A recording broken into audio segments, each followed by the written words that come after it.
Óleo hidráulica. Compensadores de presión y de caudal.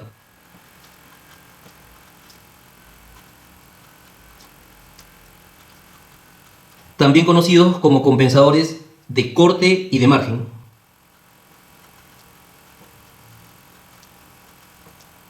Aquí tenemos a los compensadores de presión y de caudal, también conocidos como compensadores de corte, compensador de margen o compensador de standby o compensador load sensing. ¿Cuál es la tarea del día de hoy? Levantar el plano hidráulico de estos compensadores. Estos compensadores se ubican en bombas que trabajan comúnmente con el sistema load sensing. Para ello vamos a representar aquí a una bomba de desplazamiento volumétrico variable de pistones axiales de plato inclinado.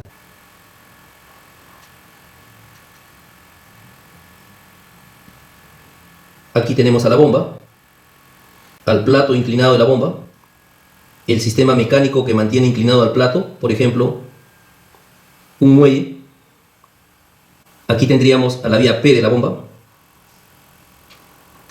Estas bombas trabajan inicialmente con salida bloqueada.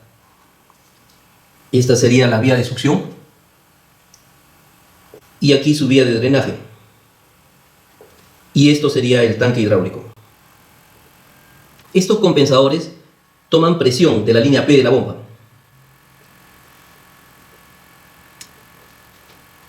Este plato va a quitar inclinación, total o parcialmente, por efecto de un servo, que es un pistón hidráulico que es accionado justamente por estos compensadores.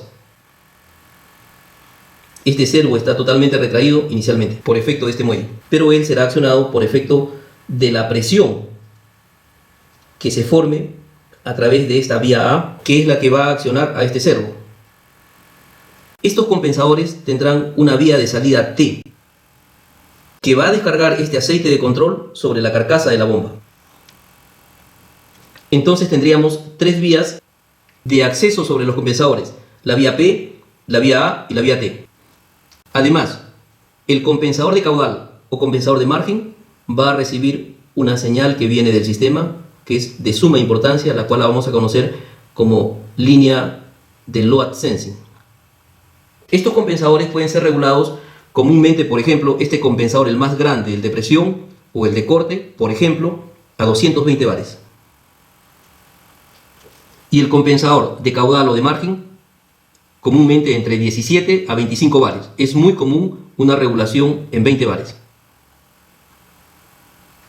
Como decíamos anteriormente, vamos a levantar el plano hidráulico de estos compensadores que se presentan en forma seccionada. De esa manera vamos a poder identificar cada uno de los detalles, los cuales los vamos a correlacionar con el plano hidráulico que vamos a levantar. Comencemos identificando nuevamente a nuestra bomba de pistones axiales de plato inclinado.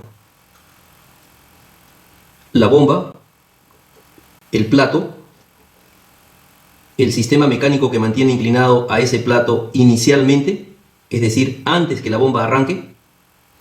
Aquí tendríamos a la vía P de la bomba, la cual, cuando trabaja con un sistema load sensing, ella tiene siempre su salida P bloqueada. La línea de succión, la línea de drenaje y el tanque. Y aquí ubicamos al servo hidráulico, cuyo objetivo es quitar inclinación al plato de la bomba, total o parcialmente, para de esta manera despachar un caudal que ha de solicitar una bala de estrangulación. Y en casos en los cuales el sistema está trabajando en standby o bien está trabajando a tope o calado, entonces este servo ha de quitarle prácticamente toda la inclinación al plato de la bomba, manteniendo una angulación de 1 a 2 grados comúnmente. Los compensadores son válvulas distribuidoras que son pilotadas o accionadas hidráulicamente y que tienen como elemento opositor a un muelle. Estas válvulas tendrán tres vías y una línea que no interviene en el trabajo de estos compensadores. Los compensadores son válvulas distribuidoras que son accionadas hidráulicamente o pilotadas hidráulicamente y que tienen como elemento opositor a un muelle. Estas válvulas, por lo tanto, tendrán una posición y otra posición extrema, pero al ser pequeñas, muy pequeñitas, podemos considerar que ellas pueden variar sus posiciones infinitamente y podemos considerar que ellas son válvulas proporcionales que tienen dos posiciones extremas y 1, 2 y 3 vías, 1, 2 y 3 vías y una línea que no interviene en el trabajo de estas válvulas distribuidoras. Entonces representemos a ambas válvulas de esta manera.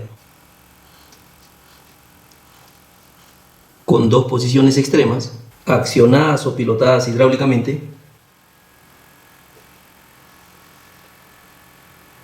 Esto sería el pilotaje tomado sobre el compensador de presión y esto sería el pilotaje tomado sobre el compensador de caudal, aquí. Entonces, este sería nuestro compensador de presión y este nuestro compensador de caudal. Además, esta línea alimenta a la vía P de esta válvula y a la vía P de esta válvula, siendo esta la vía P de este compensador y de este compensador. Esta vía se ubicará en la posición normal de la válvula cuando aún no ha sido energizada, es decir, la que sostiene el muelle. Entonces, este muelle lo representamos acá, lo regulamos en 220 bares y él nos va a permitir entonces trabajar antes que energicemos al sistema en esta posición. Por lo tanto, la vía P la dibujaríamos en esta ubicación, aquí. Idénticamente para la otra válvula. Muy bien, para el compensador de presión, esta sería nuestra segunda vía, la vía A. P no está comunicado con A. Esta sería la tercera vía de este compensador, del compensador de presión, la vía T. A está comunicado con T. Entonces, P bloqueado y A comunicado con T en el compensador de presión. P bloqueado y A comunicado con T en el compensador de presión.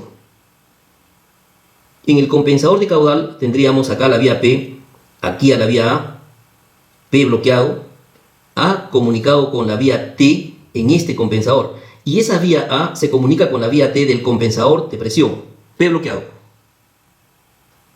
A descargado a T en el compensador de caudal. La vía A descargado sobre la vía T en el compensador de caudal. Esa vía A está comunicado con el T del compensador de presión. T del compensador de presión, A del compensador de caudal, P del compensador de presión, P del compensador de caudal y aquí la vía A que va sobre el servo, que sería esta. Observen que de esta vía T del compensador de caudal salimos con una línea que no va a trabajar cuando trabaje este compensador. Él no va a ser ni cerrado ni abierto, él va a mantener siempre esta posición. Por lo tanto, esta línea no está trabajando como lo hacen las otras vías, que cerrarán o aperturarán a la hora que se accione la corredera. Entonces, esta vía T la representamos de esta manera. Sale del compensador de caudal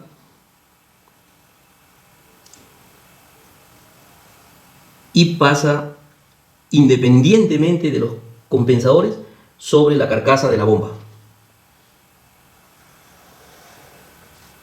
Esta línea es esta línea que tenemos acá. Por lo tanto, esta línea no es la vía de este compensador de presión. Luego tendremos el acceso sobre los compensadores, vía P. Acceso sobre los compensadores, vía P. Vía A, salida sobre el cero. Vía A, salida sobre el cero. Y esta línea general de salida T de este compensador, del compensador de caudal. Observemos además lo siguiente. El muelle del compensador de presión está drenado sobre esta vía por acá. Eso lo representamos de esta manera. La vía A que va sobre el cero se comunica a través de dos estrangulaciones sobre la línea T. Entonces A va a descargar el caudal a través de dos estrangulaciones sobre la línea T. 1 y 2. Esto se hace para poder evacuar el caudal que pase cuando se acciona cualquiera de los compensadores, pero nos quedemos con el efecto de presión, que es el que va a actuar sobre esta área del cero para poder producir una fuerza. Y esa fuerza, al accionar sobre este muelle, producir una deformación en la ley de Hooke, con lo cual nosotros podemos posicionar a este plato en un ángulo determinado. Por lo tanto, cuando se abra estas válvulas, pasará caudal, evacuaremos el caudal y nos quedaremos con el efecto de presión para actuar sobre esta área y generar una fuerza la que a su vez va a determinar una deformación en este muelle.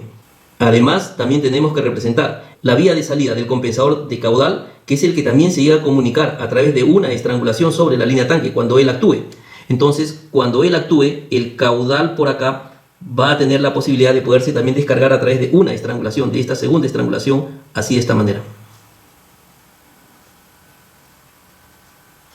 Accionemos al compensador de caudal.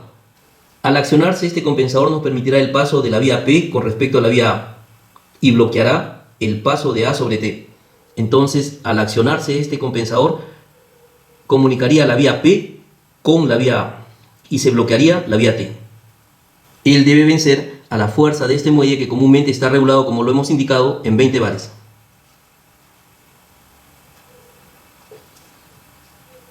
Además, es posible que este lado del muelle reciba una presión externa sumamente importante denominada load sensing. En este lado del muelle es posible que encontremos una comunicación entre esta zona y la vía tanque. En este caso existe la comunicación, pero está taponada. Esta comunicación comúnmente va con una estrangulación para poder descargar la línea LS sobre tanque cuando ésta no lo puede hacer a través de las válvulas distribuidoras en el sistema. Por el momento él está bloqueado. Y en el caso del fabricante Resro, este tipo de fabricación se lo denomina compensadores del tipo DFR1, indicando con ello que sí existe comunicación, pero que viene taponado. Y ello lo representamos de esta manera. Entonces aquí estaría la comunicación de la línea load sensing con respecto a tanque, pero que en este momento está taponado. Muy bien, accionemos ahora al compensador de presión. Cuando este compensador es accionado, entonces nos va a permitir la comunicación de la vía P sobre la vía A, bloqueándose el paso de aceite de la vía A sobre la vía T. Eso lo representamos de esta manera. P comunicado con A y el paso de la vía A sobre su vía T se bloquearía. Al ser estas válvulas sumamente pequeñas, entonces podríamos considerar que en el momento que éstas se accionan, por ejemplo de esta manera, entonces el desplazamiento de la corredera sería aproximadamente proporcional al paso de caudal que se está dando a través de esta corredera. Esto solo es válido con correderas muy pequeñas. A esta relación, en donde el desplazamiento de la válvula guarda relación con el paso del caudal, hace que denominemos estas válvulas válvulas proporcionales, teniendo como posiciones extremas las mostradas, y se representarían de esta manera. Volvamos los compensadores a sus posiciones originales. Hagamos un recuento de lo aprendido. Compensadores de presión o de corte, compensador de caudal o de margen, o de standby o de load sensing. Estos compensadores son accionados hidráulicamente y tienen como elemento opositor a muelles regulables en este caso. Estos compensadores presentan tres vías, P, A y T. P, A y T, los cuales ubicamos aquí. P, A y T. P, A y T. La salida del compensador de caudal, su vía A, se conecta con la vía T del segundo compensador de presión. La salida del compensador de caudal se conectará con esta vía T del compensador de presión. Cuando él es accionado, entonces este fluido pasaría por acá y en este lado de A sobre T, el fluido pasaría de T sobre A en este compensador. Por lo tanto, a él se lo representa con una doble flecha. Por ahí descargará o pasará el aceite sobre la vía A. Pase el aceite sobre la vía A cuando es accionado este compensador y descargue el aceite sobre la vía T cuando este servo no tiene la suficiente presión para poder vencer a este muelle. Aquí tenemos una línea de drenaje del compensador de presión, que es esta, la línea load sensing. Aquí una posible comunicación de la zona de LS con respecto a tanque, cuando esta línea no puede descargar a través de las válvulas distribuidoras en el sistema, que en este caso está taponada.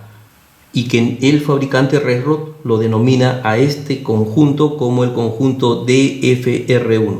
Así culminamos el plano hidráulico de la representación en corte de estos compensadores.